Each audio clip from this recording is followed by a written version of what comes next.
ایک بھائی حضور کی بارگاہ میں بیٹھا رہتا تھا، نکما نہیں تھا۔ شارحین حدیث کہتے ہیں کہ کسی مجبوری سے وہ کام نہیں کر پاتا تھا، یا کرتا تھا تو کام آگے نہیں چل پاتا تھا،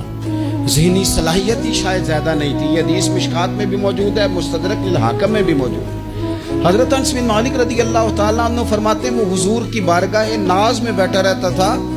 اس کے بھائی نے آ کے شکایت کی،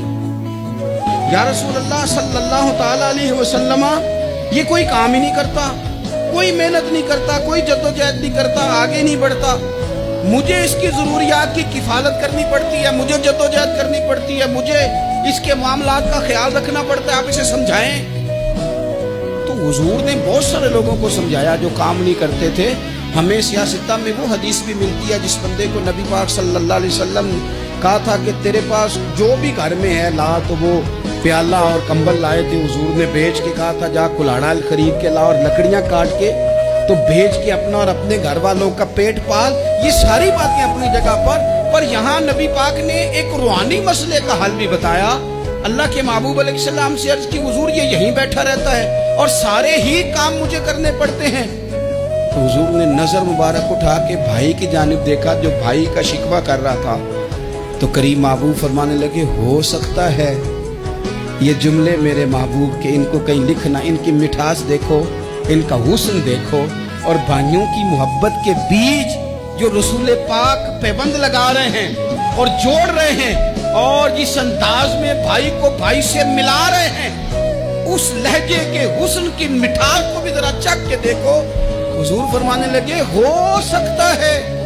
رب تمہیں جو رزق دے رہا ہے وہ اسی بھائی کی وجہ سے دے رہا ہے۔ بھائی بھائیاں دے ویری ہوندے تے بھائی ہی بھائیاں دیاں باواں، وہ بھائی ہو سکتا ہے اس کی وجہ سے تجھے مل رہا ہو، اس کی وجہ سے۔ وہ دروازے نہ بند کریں جن دروازوں کی برکت سے روزی آتی ہے، کبھی بھی وہ کام نہ کریں جن کاموں کی اگر آپ کو کل تک برکت تھی، کل تک کام ٹھیک چل رہا تھا، کل تک نظام بہتر تھا، اور آج آپ کو محسوس ہوتا ہے کہ کہیں کمزوری آ گئی ہے، کہیں حالات اس طرح کے نہیں رہے، تو پھر آپ غور کریں کہیں ایسا تو نہیں کسی غریب کا آپ کے گھر سے رزق جاتا تھا اور آپ نے بند کر دیا، کسی کی مدد ہوتی تھی آپ نے بند کر دی، کسی کے ساتھ شفقت ہوتی تھی آپ نے بند کر دی،